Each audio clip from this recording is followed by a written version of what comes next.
Doctor Babasaheb Ambedkar research and training इन्स्टिट्यूटच्या संदर्भातले संस्थेतले संशोधक विद्यार्थी या ठिकाणी आंदोलन करत आहेत गेली काही वर्षापासून।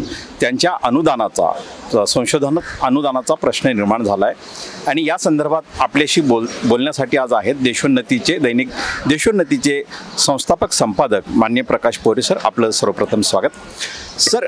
बार्टी ही संस्था आता त्या अनुषंगानं अनेक सामाजिक प्रवर्गांसाठी काही संस्था या प्रकारे आल्या, परंतु या सर्व संस्थांच्या विद्यार्थ्यांना शैक्षणिक अडथळे निर्माण करण्याची प्रक्रिया ही मोठ्या प्रमाणात केली जात आहे आणि बार्टीचे विद्यार्थी गेली काही महिने आंदोलन करत आहेत। तर हा प्रश्न सुटावा किंवा सुटत का नाही या संदर्भात आपलं नेमकं मत काय झालंय? आता या पोरांशी बोलल्यानंतर मला कळलं की जवळपास 150 दिवसाच्या वर ही पोरं उपोषण करतायत आणि यांचं दुखणं काय आहे की जो दुजाभाव केला जातो, काही विद्यार्थ्यांना अनुदान दिले जातात, काही विशिष्ट वर्गातील लोकांना पोरांना त्या सगळ्या संदर्भामध्ये जास्तीच्या पोरांना समाविष्ट केले जाते आणि एवढा पैसा बार्टीला सरकारने दिल्यानंतर त्याचा पैसा शिल्लक असूनही त्यांना अनुदान काय म्हणतात त्याला हे दिले सुशिष्ट दिल्या जात नाही आहेत। तर माझं असं म्हणणं आहे की 150 दिवस झाले हे पोरं इथं जी बसलेली आहेत, मी या पोरांना हे सांगू इच्छितो की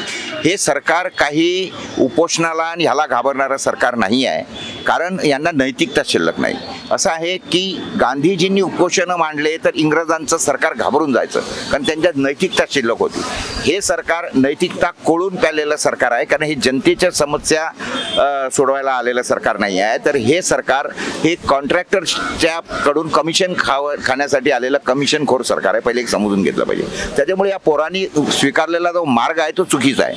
असं आहे की यांना इथं या मैदानामध्ये आतमध्ये बसल्यापेक्षा या पोरांनी जाऊन ज्या दिवशी हे तिथे तोडफोड करतील त्याने सरकार तोडफोड केल्याशिवाय ऐकत नाही, आलं लक्षात?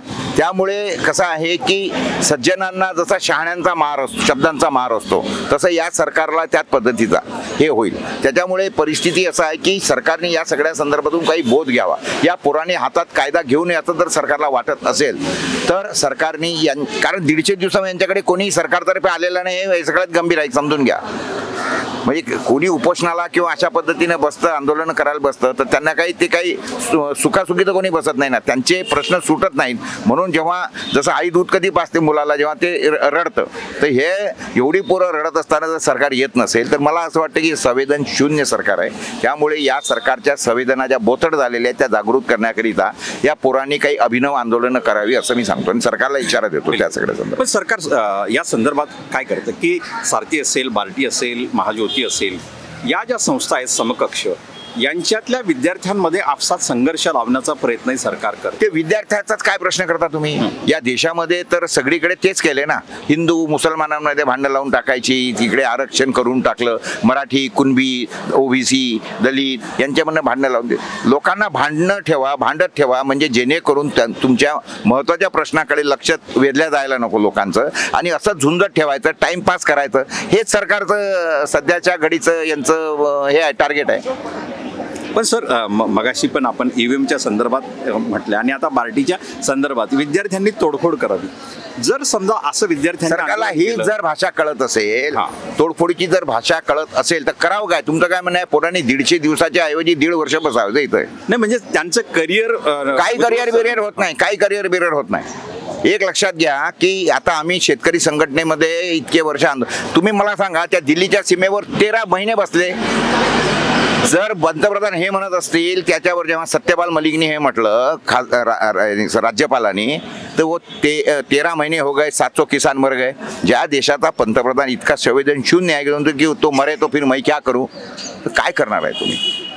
काय करणार आहे? तर अशा वेळेला कसं आहे माहिती आहे का की याच्यामध्ये हे डोक्यातून काढून टाका की यांचं आयुष्य उद्ध्वस्त होईल किंवा काय होईल। अहो हे सरकार बदला ना, नवीन आलेलं सरकार जे आम्ही शेतकरी संघटनेमध्ये आंदोलन केली होती, 18,000 सरकारने नंतरचे सरकार त्यांनी काढून टाकले, आमच्याकडे केसेस काढून टाकले। मग एकतर या वेळेला आंदोलन करू नका, कारण हे नालायक सरकार आहे, संवेदन शून्य सरकार आहे। नवीन सरकार बदला, पहिले हे समय की नजाकत को समजो, प्रायोरिटी समजा। आजच्या घडीला हे उपोषणाला केल्यापेक्षा मग ज्या पद्धतीने हे सरकार येतं सत्तेवर ते ईव्हीएमच्या घोटाळ्यामुळे येतं, मग पहिले ईव्हीएम हटाव, प्रायोरिटी समजा।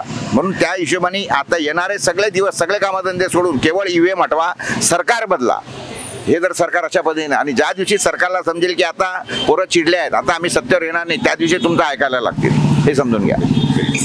अगदी म्हणजे लोकशाहीतला जो सर्वोच्च घाव असतो तोच घाव केल्याशिवाय हे प्रश्न सुटणार नाहीत. हा निष्कर्ष माननीय प्रकाश पोरे सर यांनी आपल्यासमोर मांडलेला आहे. लोकशाही व्यवस्थेचा हा प्रश्न आपण सगळ्यांनी समजून घ्याल आणि आपल्या आंदोलनाला यश मिळावं अशी सरकारने पहिले जाहीर करावं की आता आम्ही लोकशाहीला मानत नाही, आम्ही हुकुमशाही आणली आहे. एकीकडे लोकशाही म्हणायचं, हुकुमशाही कामं करायचे, आलं लक्षात, ते समजून आम्ही घेतलं पाहिजे. सरकार जर आम्हाला मूर्ख बनवत असेल, आमची दिशा दुसरीकडे नेत असेल, तर विद्यार्थी म्हणून आपण काही अनपढ लोक नाही आहे ना. आपल्याला तर सगळं तवरून तपेला समजायला पाहिजे आणि शीतावरून भाताची परीक्षा करणं समजलं पाहिजे पोरांना.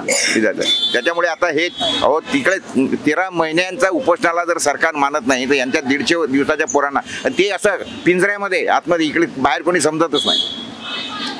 कुत्रा माणसांना चावला ही बातमी नसते, आपण पत्रकार आहोत, पण माणसांना काय म्हणतात त्याला, माणसं कुत्र्यांना चावायला लागली की रोज बातमी बनवावं लागेल तुम्हाला आणि मला.